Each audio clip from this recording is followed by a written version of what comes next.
तो Rajasthan cricket association यानी कि आरसीए की कार्यकारिणी को भंग कर दिया गया है। आपको जानकारी दें कि कार्यकारिणी भंग करके एड हॉक कमेटी का गठन किया गया है। जयदीप बिहानी को राजस्थान क्रिकेट एसोसिएशन का संयोजक बनाया गया है, जबकि धनंजय सिंह, पवन गोयल, रतन सिंह, हरिश्चंद्र सिंह, धर्मवीर सिंह शेखावत को सदस्य बनाया गया है। एड हॉक कमेटी को लेकर रजिस्ट्रार कोऑपरेटिव ने आदेश जारी कर दिया है।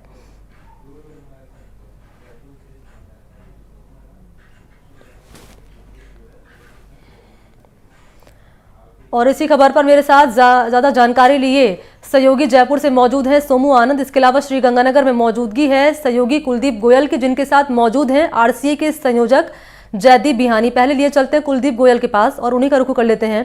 कुलदीप, क्योंकि आपके साथ आरसीए संयोजक जयदीप बिहानी मौजूद हैं, मैं चाहूंगी उनसे आप जानिए और बातचीत ये करिए कि क्योंकि कार्यकारिणी को भंग कर दिया गया है, संयोजक बनाए गए हैं, सदस्य बनाए गए हैं, और इसके अलावा निगम ने भी नोटिस जारी किया है आरसीए को कि जो पेंडिंग अमाउंट है उसको पे किया जाए तय समय तक।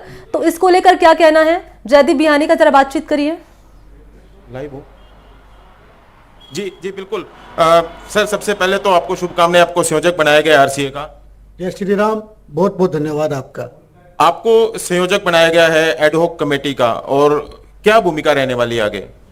सबसे पहले तो मैं आदरणीय विजया राजकर विजयाताई, आदरणीय मुख्यमंत्री जी और खेल मंत्री राज्यवर्धन सिंह जी का आभार व्यक्त करना चाहूँगा कि उन्होंने मेरे को इतनी बड़ी जिम्मेदारी दी है, और ईश्वर से यही प्रार्थना करूंगा कि मेरे को ये जिम्मेदारी निभाने के लिए शक्ति दे। जयपुर नगर निगम ने आरसीओ का एक नोटिस भी जारी किया है, जो विज्ञापन की राशि बाकी है और उसको लेकर 1 करोड़ रुपए का एक नोटिस भी जारी दिया गया है, उस पर क्या कहना है आपका? आरसीए में भारतीय जनता पार्टी सरकार ने आरसीए को भंग करके एडहॉक कमेटी बनाई है और जिसका मेरे को संयोजक बनाया गया है। तो ये सारी व्यवस्थाएं, अकाउंट्स में क्या गड़बड़ है, क्या नहीं है, किस किस के पैसे बकाया देने हैं, किन से वसूल करने हैं, ये सारी काम करने के लिए ही एडहॉक कमेटी को बनाया गया है और पुरानी कमेटी को भंग किया गया है। इसलिए अभी आज सुबह आदेश हुए हैं। आदेश होने के बाद अब ये कमेटी आपस में एक बैठक करेगी। परसों हमारी बैठक है माननीय खेल मंत्री महोदय के साथ। उसके बाद सारी आगे की रूपरेखा तय की जाएगी। खातों का जो भी अकाउंट्स हैं उनका बड़ी बारीकी से निरीक्षण किया जाएगा, फिर कोई निर्णय लिया जाएगा।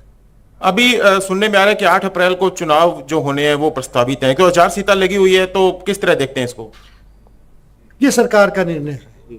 प्रस्तावित चुनाव सरकार कब करवाती है, आचार संहिता का आरसीए के चुनाव पर क्या असर पड़ता है, ये सारी बातें सोच समझ करके आगामी डेट निर्धारित की जाएगी। आप जिला क्रिकेट एसोसिएशन के कोषाध्यक्ष भी हैं, अभी आपको संयोजक बनाया गया है, तो इस भूमिका को किस तरह से देखते हैं?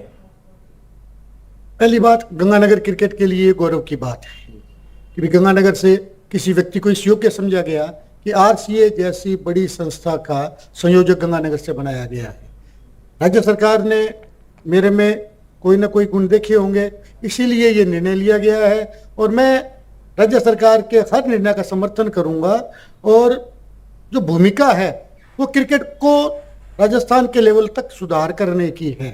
आज स्थिति ये है कि कभी आरसीए के ताला लग जाता है, कभी आईपीएल के मैच कैंसिल हो जाते हैं, तो ये सब आरसीए में व्याप्त राजनीति का कारण था। लेकिन अब सरकार ने सारी राजनीति का सफाया करके एक बढ़िया आरसीए बनाने का निर्णय लिया गया है, और इसी निर्णय के तहत ये एडहॉक कमेटी बनाई गई है। और अब आरसीए ऐसा काम करेगी कि हिंदुस्तान के क्रिकेट में राजस्थान का नाम हो, न केवल हिंदुस्तान बल्कि क्रिकेट जगत में राजस्थान का नाम। देखिए, इनका कहना है कि अब आरसीए ऐसा काम करेगा कि कुलदीप, मैं चाहूंगी बातचीत आप ये भी करिए कि कौन कौन सी चुनौती यहाँ पर मान रहे हैं जयदीप बिहानी अपने सामने, कौन कौन सी चुनौतियां मान रहे हैं? जी एक सवाल और कि अब आप, क्योंकि आपको संयोजक बनाया गया, क्या क्या चुनौतियां मान रहे हैं आपके सामने? सबसे बड़ी चुनौती आरसीए के अकाउंट्स की है। हमें आरसीए के अकाउंट्स का बड़ी बारीकी से निरीक्षण करना पड़ेगा। उसके अलावा कोई ज़्यादा बड़ी चुनौती नहीं है।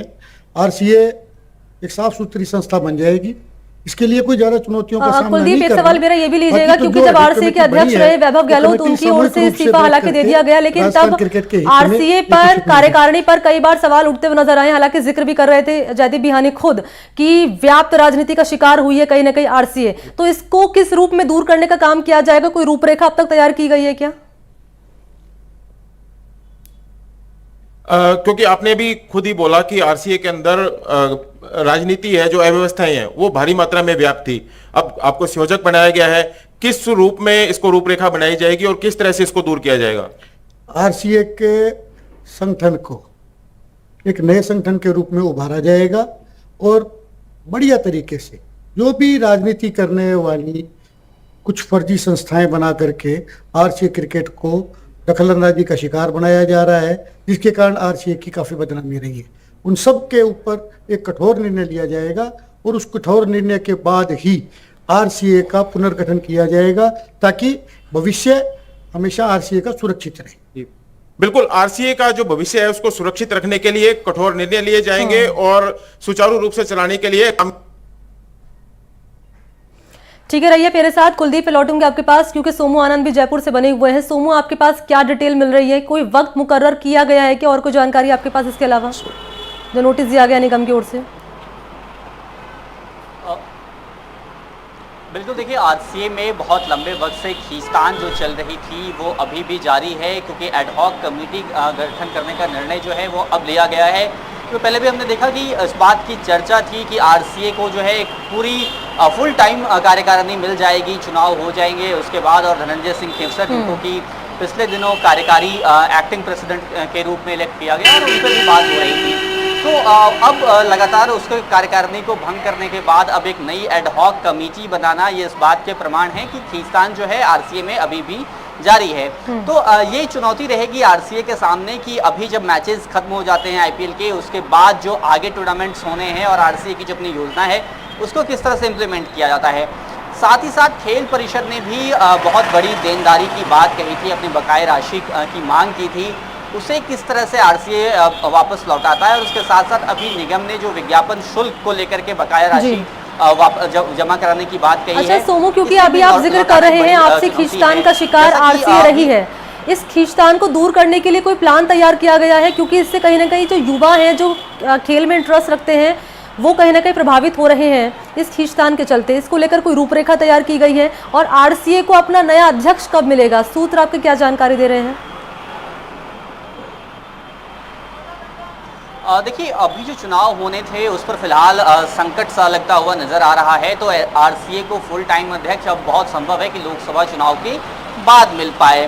जहां तक आपसी खींचतान दूर करने के लिए कोई योजना बनाने की बात है तो ऐसा कुछ दिख नहीं रहा। अगर ऐसा होता तो इस तरह से एडहॉक कमेटी बनाना और बाकी सारी चीज़ें नहीं होती। जब गजेंद्र सिंह खेवसर जो कि स्वास्थ्य मंत्री, उनके बेटे धनंजय सिंह खेवसर का नाम आया था, और उसके बाद से भी हमने देखा कि किस तरह से भारतीय जनता पार्टी के अंदर भी जो नेताओं का एक गुट था वो किस तरह से नाराज था उसको लेकर के, और कई तरह की बातें जो है वो अंदर खाने चल रही थी।